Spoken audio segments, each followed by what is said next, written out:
Welcome friends, again welcome you all. Myself Geeta Shekhawat. और आज मैं आपके लिए टॉपिक लेकर आई हूँ मीन यानी मध्यमान। और कल हमने किया था जो है केंद्र प्रवृत्ति के बारे में यानी सेंट्रल टेंडेंसी के बारे में, और आज हम करने जा रहे हैं मीन के बारे में। तो सबसे पहले जान लेते हैं कि ये मीन होता क्या है।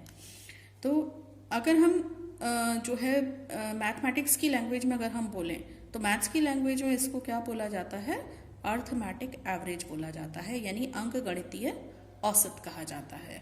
ठीक है, ये जो है मध्यमान जो भी हमारा डिस्ट्रीब्यूशन होता है उस डिस्ट्रीब्यूशन का सेंट्रल पॉइंट होता है, यानी जो भी हमें नंबर्स दिए हुए हैं, जो भी स्कोर्स दिए गए हैं, उनका सेंट्रल पॉइंट होता है। ठीक है, और it is the sum total of separate scores divided by there numbers. ठीक है, इसमें जो भी हमारा जो हमारे पास स्कोर्स दिए हुए होते हैं, हम उन सभी सेपरेट स्कोर्स का सम टोटल करते हैं और उसको डिवाइड करते हैं जितने टोटल नंबर ऑफ हमारे पास स्कोर्स हैं। तो किसी भी अंक सामग्री किस जो समस्त अंक होते हैं उनका योगफल किया जाता है और उसकी संख्या और उन अंकों की जो संख्या होती है उससे भाग देने पर जो हमारे पास रिजल्ट आता है वही क्या होता है, मीन की वैल्यू होती है। ठीक है, तो फॉर्मूला इसका देख लेते हैं। इसमें जो जनरली फॉर्मूला यूज किया जाता है, mean is equal to sum of scores upon number of scores. ठीक है, यानी मीन जो है वो summation of x upon n. ठीक है, समीशन ऑफ एक्स आपके जो भी स्कोर्स हैं उनका टोटल हो गया और एन नंबर ऑफ स्कोर्स हो गए आपके। ठीक है, इसमें एक चीज और इम्पॉर्टेंट है कि जो भी हमारी मध्यमान होता है उससे जो भी हमारी जो वैल्यूज होती हैं, जो भी हमारे पास स्कोर्स गिवन होते हैं, तो मीन से जो भी स्कोर्स हमारे वेरिएट कर रहे होते हैं तो उनका जो वेरिएशन होता है, और अगर हम उन सभी वेरिएशन का टोटल करें तो हमेशा जो है वो जीरो के इक्वल ही आएगा। यानी मध्यमान से जो भी हमारे पास प्राप्तांक हैं और उन प्राप्तांक से उनका अगर हम विचलन देखें और अगर हम उनको टोटल करें तो वो हमेशा जो डेविएशन होगी, यानी जो डी आएगी, समीशन ऑफ डी आएगा, वो हमेशा ही क्या होगा, शून्य होगा। ठीक है, तो अगर हमने जो भी अपनी डेविएशंस निकाली हैं, जो भी वेरिएशंस निकाली हैं, जो भी विचलनशीलता अगर हमने निकाली है, जो विचलन हमारा किससे, मध्यमान से, तो मध्यमान से जो भी हमारा विचलन है और अगर हम उन सभी विचलनों को योग करें तो वो हमेशा किसके बराबर होगा, शून्य के बराबर होगा, जीरो के इक्वल होगा। ठीक है, नेक्स्ट देखते हैं कि every score of the distribution affect the mean value, कि जितने भी हमारे स्कोर होते हैं डिस्ट्रीब्यूशन के वो मीन वैल्यू को इफेक्ट करते हैं। कैसे, देखिए, जैसे सपोज हमारे पास जो स्कोर्स दिए गए हैं, सपोज हमारे पास जो एक्स की वैल्यूज दी हुई हैं वो हैं 2, 4, 6, 8। ठीक है, सपोज हमारे पास ये वैल्यूज दी हुई हैं। ठीक है, अब हमें इसका क्या निकालना है, मीन निकालना है। तो मीन हम निकालेंगे तो वो हमारा क्या हो जाएगा, summation of x upon n. ठीक है, तो 2, 4, 6 और 8 अगर हम इसका टोटल करें तो समीशन हमारे पास कितना आएगा, 2 और 4 6, 6 और 6 12 और 8 20, तो यानी 20 अपॉन एन, 20 अपॉन एन, और एन हमारे कितने हैं, 1 2 3 4, कितने हो गए, 4। ठीक है, तो 20 को डिवाइड कर देंगे 4 से तो हमारे पास कितना आ जाएगा, 5। तो यानी मीन वैल्यू हमारे पास कितनी आ गई, 5 आ गई। ठीक है, लेकिन अगर हम कहें कि जो है हमारा ये जो स्कोर यहाँ पर दिया गया है ये 2 नहीं है। ठीक है, इस 2 की जगह पर क्या है, 2 की जगह पर 6 है सपोज। ठीक है, तो 2 की जगह पर क्या है, 6 है। तो अब अगर हम मीन निकालेंगे तो हमारा क्या हो जाएगा, एक्स की वैल्यू हमारे पास क्या हो गई कि 6, 4, 6, 8।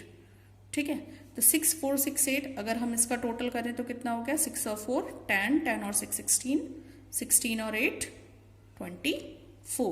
तो अगर हम इसको ऐड करें तो समीशन ऑफ एक्स हमारे पास कितना आ जाता है, 24 आ जाता है। ठीक है, तो यानी हमारा जो मीन आएगी, मीन की वैल्यू हमारी कितनी आ जाएगी, 24 divided by 1 2 3 4, number of scores 4 है, तो यानी कितनी वैल्यू आ गई, 6 आ गई। यानी मीन की वैल्यू यहाँ पर कितनी आई, 6 आई, और जबकि यहाँ पर कितनी आई, 5 आई। तो यानी अगर कोई भी हमारा स्कोर है अगर वो गलत हो जाता है या कोई भी स्कोर अगर हमारा जो है वो हम रॉन्गली अगर लिख लेते हैं या कुछ भी कर लेते हैं तो उसमें जो है वो उसकी जो मीन की वैल्यू है उसको ज़रूर अफेक्ट करेगा। ठीक है, तो यानी जितने भी हमारे स्कोर्स होते हैं वो मध्यमान की को प्रभावित करते हैं। ठीक है, नेक्स्ट आता है आपका अंक वितरण के सभी प्राप्तांकों में एक निश्चित राशि जोड़ने या घटाने से मीन भी कांस्टेंट वैल्यू के बराबर बढ़ या घट जाता है। ठीक है, यानी अगर मान लीजिए हमारे पास यही हम ले रहे हैं कि जो हमारे पास एक्स के स्कोर्स दिए गए हैं, तो ये हैं जैसे 2, 4, 6 और 8। ठीक है, अगर हम कहें कि इनमें एक कांस्टेंट हर प्राप्तांक में एक निश्चित राशि क्या हो रही है, हम जोड़ लेते हैं। तो हमने मान लीजिए इसमें जोड़ लिया, सपोज मैंने 2 जोड़ लिया सभी प्राप्तांकों में। ठीक है, और मैंने यहाँ पर जो टोटल हमारा किया था, टोटल हमारा कितना आया था, 20 आया था। ठीक है, इसका तो 20 आया था। ठीक है, अब मैंने इनमें सब में जो है वो 2 जोड़ दिया, तो जब हमारा समीशन ऑफ एक्स जो है वो कितना आया था, 20 आया था, तो हमारी मीन वैल्यू कितनी थी, 5 थी। ठीक है, लेकिन अब मैंने क्या किया है, इसके अंदर 2 सभी में जोड़ दिया। तो अब अगर मान लीजिए मैं वैसे कैलकुलेट करूं कि न्यू वैल्यू हमारी एक्स की क्या हो जाएगी कि पहला स्कोर हमारा हो गया 4, दूसरा हो गया 6, तीसरा हो गया हमारा 8 और चौथा हो गया हमारा 10। ठीक है, तो अब यहाँ पर देखिए तो 6 और 4 10 और 8 18, 18 और 10 28, तो कितना हो गया हमारा समीशन ऑफ x1 हम कहें, x1 सपोज कर लीजिए, तो हमारा कितना आ गया 28। ठीक है, 28 आ गया। अब 28 को अगर हम इसका मीन निकालें तो मीन वैल्यू कितनी आ जाएगी, 28/4, तो यानी 7। तो इसके लिए हमें सबको दोबारा से टोटल करने की जरूरत नहीं है। हम सिर्फ क्या कर सकते हैं कि अगर एक पर्टिकुलर वैल्यू सभी जो भी स्कोर हमारे हैं सारे स्कोर्स के अंदर ऐड होती है या सब्ट्रैक्ट होती है, तो जितनी वैल्यू हमारी कांस्टेंट नंबर ऐड हो रहा है उतने से ही आप इसको भी मीन वैल्यू को ऐड कर दीजिए। यानी मीन वैल्यू अगर हम न्यू मीन वैल्यू कहें तो न्यू मीन वैल्यू हमारी क्या हो जाएगी, 5 + 2 इट मीन्स 7। ठीक है, तो आपको इसको निकालने की जरूरत नहीं है। आप केवल अगर पहले वाले में अगर एक निश्चित राशि आपकी अगर ऐड हो रही है तो आप उसी पुराने मीन वैल्यू में उतनी ही कांस्टेंट राशि आप ऐड कर दीजिए, तो वही आपका न्यू मीन हो जाएगा। और अगर आपकी जो है एक कांस्टेंट वैल्यू सभी स्कोर्स के अंदर सब्ट्रैक्ट हो रही है तो आप उतने ही नंबर से अपनी मीन को सब्ट्रैक्ट कर दीजिए, वही आपका न्यू मीन हो जाएगा। ठीक है, नेक्स्ट है आपका कि सभी प्राप्तांक में एक निश्चित राशि गुणा करने पर जो मध्यमान है वो भी कांस्टेंट वैल्यू के बराबर उसमें गुणनफल के बराबर वृद्धि उसके अंदर हो जाएगी। यानी अगर मान लीजिए आपका जो है, हम यही वाला ले लेते हैं कि x की वैल्यू हमारे पास है 2, 4, 6 और 8। ठीक है, और अब हमने जो है सभी में ये हमारा इसका जो मीन आया था वो कितना आया था, मीन वैल्यू x बार हमारे पास आया था कितना, 5। ठीक है, अब मैं कहूं कि सब में जो है हमें 2 मल्टीप्लाई करना है, तो यानी हमें हर वैल्यू के अंदर 2 मल्टीप्लाई करना है। तो पहली वैल्यू हमारी क्या हो गई, 2 × 2, दूसरी वैल्यू हमारी हो गई 4 × 2, तीसरी वैल्यू हो गई हमारी 6 × 2 और चौथी वैल्यू हो गई हमारी 8 × 2। तो यानी न्यू वैल्यूज हमारे पास आ गई 4, 4 2 8, 6 2 12 और 8 2 16। तो अगर हम इनको टोटल करें तो 4 और 8 12 और 12 24, 24 और 16 कितना हो जाता है आपका 40। ठीक है, तो यानी टोटल कितना हो गया, 40 हो गया। ठीक है, तो अब न्यू मीन हमारा कितना हो जाएगा, न्यू मीन जो है वो क्या हो जाएगा 40 / 4 यानी कि 10। तो हमें ये इस तरीके से मल्टीप्लाई करने की जरूरत नहीं है। जो भी हमारा मीन यहाँ पर आया था उसमें से अगर हम जो भी कांस्टेंट वैल्यू हमने मल्टीप्लाई की है उसी मीन के अंदर अगर हम उस कांस्टेंट वैल्यू को मल्टीप्लाई कर देते हैं तो भी हमारा जो न्यू मीन होगा, ठीक है, वो न्यू मीन कितना हो जाएगा, उसी के अकॉर्डिंग मल्टीप्लिकेशन हो जाएगा उसमें। ठीक है, तो जो उनका गुणनफल आएगा, जो भी उनका प्रोडक्ट आएगा वही क्या होगा, नया मीन की वैल्यू होगी। तो इसमें चाहे हम एक निश्चित राशि इसमें गुणा करें तो उतनी ही राशि जो है वो मध्यमान में गुणा कर दीजिए तो वो आपकी न्यू मीन वैल्यू हो जाएगी। अगर एक पर्टिकुलर वैल्यू जो है वो डिवाइड हो रही है सारे स्कोर्स के अंदर से, तो आप उतना ही पर्टिकुलर वैल्यू जो है वो अपने मीन से डिवाइड कर दीजिए तो आपकी न्यू मीन वैल्यू आ जाएगी। ठीक है, नेक्स्ट आपका आता है कि मध्यमान की मानक त्रुटि, स्टैंडर्ड एरर जो होता है वो मीन, मीडियन और मोड के कंपैरिजन में कम होता है। ठीक है, तो ये तो आपको पता ही है कि जो मध्यमान है वो क्या है, सबसे ज्यादा एक्यूरेट, शुद्ध और रिलायबल सेंट्रल टेंडेंसी मानी जाती है, इसलिए इसका स्टैंडर्ड एरर भी जो होता है यानी मानक त्रुटि जो होती है वो मीडियन और मोड के कंपैरिजन में कम होती है। ठीक है, मानक त्रुटि, अब आप कहेंगे कि मानक त्रुटि होती क्या है? मानक त्रुटि क्या होती है कि हम जब भी जो हम ये स्टैट्स लगाते हैं, ये किस पर लगाते हैं, एक पर्टिकुलर हमारे पास सैंपल होता है और उस सैंपल पर हम अपने स्टैट्स को लगाते हैं। ठीक है, तो जब हमारे पास जो सैंपल है तो हमारे सैंपल का साइज जो है वो जितना ज़्यादा जो है, जितना छोटा होगा उतने ही उसमें स्टैंडर्ड एरर ज़्यादा होता है। ठीक है, और अगर जितना हमारा सैंपल साइज जो है वो बड़ा होगा तो उतना ही हम उसके अंदर जो मानक त्रुटि होती है वो कम होती जाती है। ठीक है, और क्योंकि जो आपकी सेंट्रल टेंडेंसी है उसके अंदर आपकी तीनों वैल्यूज आती हैं, मीन, मीडियन और मोड, तो सबसे ज़्यादा जो मानक त्रुटि कम होती है वो किसके अंदर होती है, आपकी मध्यमान के अंदर होती है। ठीक है, तो ये तो है इसकी कुछ कैरेक्टरिस्टिक्स। अब चलिए इसमें देख लेते हैं इसके क्या क्या एडवांटेजेस हैं, यानी क्या क्या इसके मेरिट्स हैं। सबसे पहली चीज होती है कि इसको कैलकुलेट करना वो आसान होता है। ठीक है, हम इसको इजीली कैलकुलेट कर सकते हैं।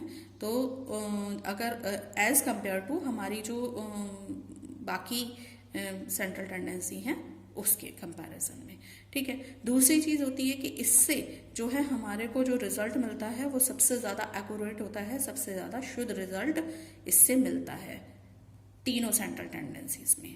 ठीक है, तीसरी चीज होती है कि इससे मीन के आधार पर, मीन के बेसिस पे हम दो या दो से ज्यादा ग्रुप्स की आपस में तुलना भी कर सकते हैं। ठीक है, नेक्स्ट चीज होती है इसमें आप पर्टिकुलर किसी व्यक्ति की तुलना नहीं कर सकते, लेकिन अगर आपको ग्रुप की तुलना करनी है तो आप ग्रुप की तुलना जो है वो इसके आधार पर कर सकते हैं। ठीक है, अगर उनमें जो है वो वेरिएशन ज्यादा नहीं है तब। ठीक है, नेक्स्ट आता है इसमें कि सर्वाधिक विश्वसनीय, ये जो है जब इससे जो रिजल्ट आता है वो सबसे ज्यादा एक्यूरेट होता है और इसके अंदर जो स्टैंडर्ड एरर होता है वो भी सबसे कम होता है, तो ये जो है सबसे ज्यादा विश्वसनीय सेंट्रल टेंडेंसी मानी जाती है। ठीक है, तो यानी विश्वसनीय जिसके ऊपर हम सबसे ज्यादा रिलाई कर सकते हैं, इसीलिए जितनी भी हमारी हायर स्टैटिक्स हैं उसके अंदर हम मीन का इस्तेमाल करते हैं, ना कि मीडियन और मोड का। मीडियन और मोड का इस्तेमाल हम तभी करते हैं जब हमारे पास जो है जो डाटा है वो इनकम्प्लीट डाटा हो, तब हम जो है वो मीडियन या मोड का यूज करते हैं। ठीक है, नेक्स्ट है यही अंक वितरण का प्रतिनिधित्व करता है। हम जैसे बार बार बात करते हैं कि जो भी हमारी सेंट्रल टेंडेंसी होती हैं वो क्या होती हैं कि पूरे ग्रुप को रिप्रेजेंट करती हैं, तो जो रिप्रेजेंटेशन वाली वैल्यू होती है वो कौन होती है, मीन ही होती है। ठीक है, यानी जो पूरे ग्रुप की क्वालिटीज को बताती है। ठीक है, नेक्स्ट है इसमें कि इसके क्या क्या डिमेरिट्स हैं। तो अगर हम डिमेरिट्स की बात करें तो सबसे पहली चीज आती है कि अगर हमारे पास इनकम्प्लीट डाटा है तो उस केस में हमें कभी भी मीन वैल्यू नहीं निकालनी चाहिए। क्यों? क्योंकि हो सकता है कि वो वैल्यू कम भी हो सकती है, ज्यादा भी हो सकती है।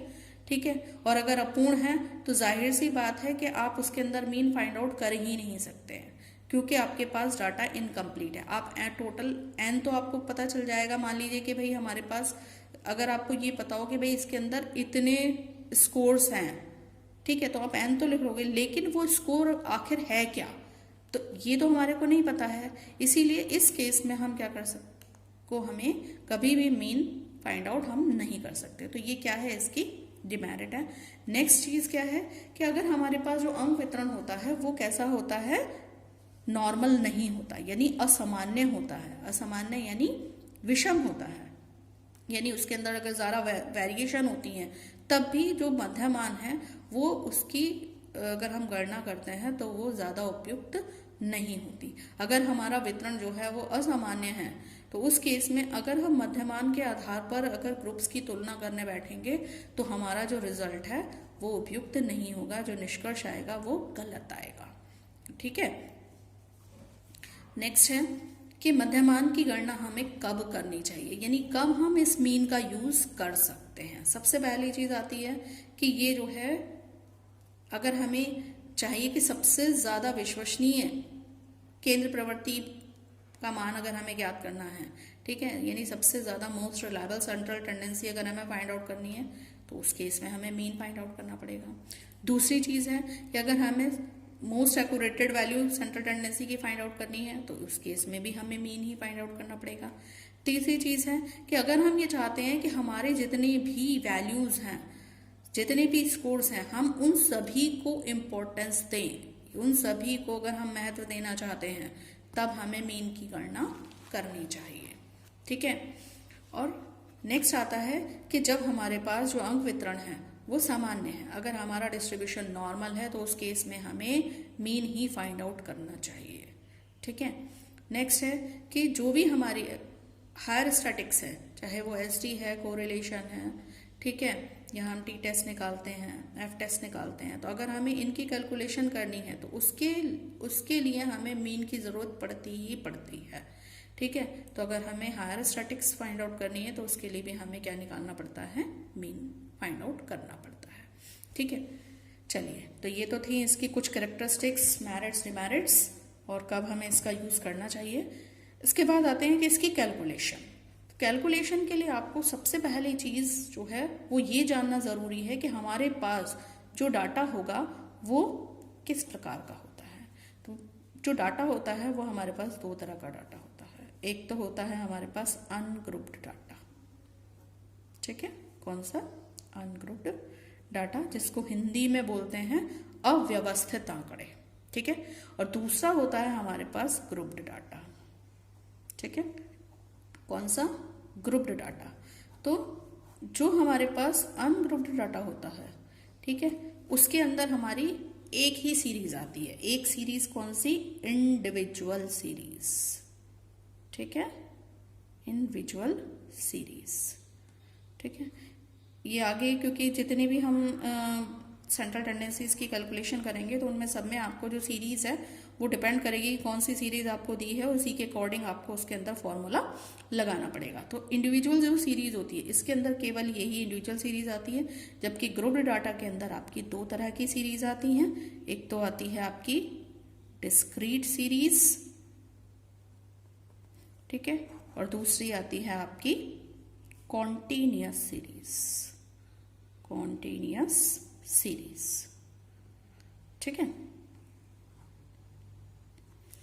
अब आप कहेंगे कि ये इंडिविजुअल सीरीज में होता क्या है। इंडिविजुअल सीरीज जो होती है उसके अंदर क्या होता है कि जब हम सैंपल इकट्ठा करते हैं तो अगर हमारे पास नंबर ऑफ स्टूडेंट्स कम है, ठीक है, तब हम जो है हमारे पास जो डाटा होगा कि यानी मान लीजिए नंबर ऑफ स्टूडेंट्स अगर हमारे पास 30 हैं तो हम जो है इंडिविजुअल सीरीज में रख लेते हैं। यानी अगर हमारे पास नंबर ऑफ स्टूडेंट 30 से कम है, ठीक है, तो इंडिविजुअल सीरीज में आता है। लेकिन अगर हमारे पास डाटा हम कहें कि जो हमारा सैंपल साइज है उसके अंदर 100 स्टूडेंट्स हैं, तो अब 100 स्टूडेंट्स को हम इंडिविजुअली नहीं टैकल कर सकते, इसलिए हमें अपने उस डाटा को क्या करना पड़ेगा, ऑर्गेनाइज करना पड़ेगा, उसको ग्रुप्ड करना पड़ेगा, उसको व्यवस्थित करना पड़ेगा। ठीक है। तो व्यवस्थित करने के लिए क्या है कि अगर हमारे पास जो डाटा है तो उसमें अगर नंबर ऑफ स्टूडेंट्स ज़्यादा नहीं है, कम है, ठीक है, तो हम उसको डिस्क्रीट सीरीज में भी कर लेते हैं। और अगर हमारे पास जो सैंपल साइज है वो बहुत ही ज़्यादा बड़ा है, ठीक है, तब हम उसको कॉन्टिन्यूअस सीरीज के अंदर भी कर सकते हैं। ठीक है। तो इंडिविजुअल सीरीज में आपको मोस्टली क्या गिवन होगा, एक्स। ठीक है, क्या गिवन होगा, केवल एक्स गिवन होगा। जबकि अगर हम डिस्क्रीट सीरीज की बात करें तो इसके अंदर आपको दो चीजें गिवन होंगी। कितनी, दो चीजें। सबसे पहली चीज तो एक तो एक्स गिवन होगा और एफ। ठीक है। एक्स क्या है आपके यहाँ पर, तो क्या है, एक्स क्या है, स्कोर्स। तो एक्स आपके यहाँ पर भी क्या है, स्कोर्स है। ठीक है। और ये क्या है, एफ, फ्रीक्वेंसी। ठीक है, यानी नंबर ऑफ स्टूडेंट्स। कि मान लीजिए आपका स्कोर है, किसी बच्चे ने 2 स्कोर किया है, ठीक है, 10 में से, तो 2 स्कोर कितने बच्चों के हैं? तो मान लीजिए 5 बच्चों के हैं, ठीक है। नेक्स्ट स्टूडेंट ने किया है कि मान लीजिए 6 स्कोर किया है, तो 6 कितने बच्चों के हैं? मान लीजिए 7 बच्चों के। तो ये क्या बताता है हमें, फ्रीक्वेंसी क्या बताती है कि ये जो 2 स्कोर आए हैं ये कितने नंबर ऑफ स्टूडेंट्स के आए हैं? 5 के। जो 6 स्कोर आया वो कितने नंबर ऑफ स्टूडेंट्स का आया है? 7 का, ठीक है। तो ये हमारे को 2 चीजें जो है वो डिस्क्रीट सीरीज के अंदर दी होती हैं, एक्स और एफ, ठीक है। तीसरी सीरीज होती है हमारी कॉन्टिन्यूअस सीरीज। जो कॉन्टिन्यूअस सीरीज होती है उसके अंदर हमें 2 चीजें दी होती हैं, एक्स की जगह हमें क्लास इंटरवल दिया होता है, ठीक है। क्या दिया होता है? क्लास इंटरवल और एफ। अब ये क्लास इंटरवल और एफ क्या है कि अब जैसे यहाँ पर हमारे पास जो हमने 10 मार्क्स का टेस्ट लिया, तो 10 मार्क्स के टेस्ट में क्या है कि बच्चों के नंबर कितने के बीच में आएंगे? 0 से 10 के बीच में आ सकते हैं, ठीक है। लेकिन अगर हमने जो है 100 मार्क्स का टेस्ट लिया है तो 100 मार्क्स में बच्चे के जो है वो 0 भी आ सकता है, 1 भी आ सकता है, 4 भी आ सकता है, तो स्कोर्स जो हैं वो बहुत ज़्यादा हो सकते हैं। तो इसीलिए हम क्या करते हैं, उसको और ऑर्गेनाइज करते हैं और कॉन्टिन्यूअस सीरीज में कर लेते हैं कि मान लीजिए जैसे हमने 100 मार्क्स का टेस्ट लिया तो 0 to 10, 10 to 20, 20 to 30, 30 to 40 and so on, ठीक है। तो 0 से 10 के बीच में कितने बच्चों के नंबर हैं? मान लीजिए हमारे पास टोटल नंबर ऑफ स्टूडेंट्स 1000 हैं, तो 0 से 10 के बीच में कितने हो गए?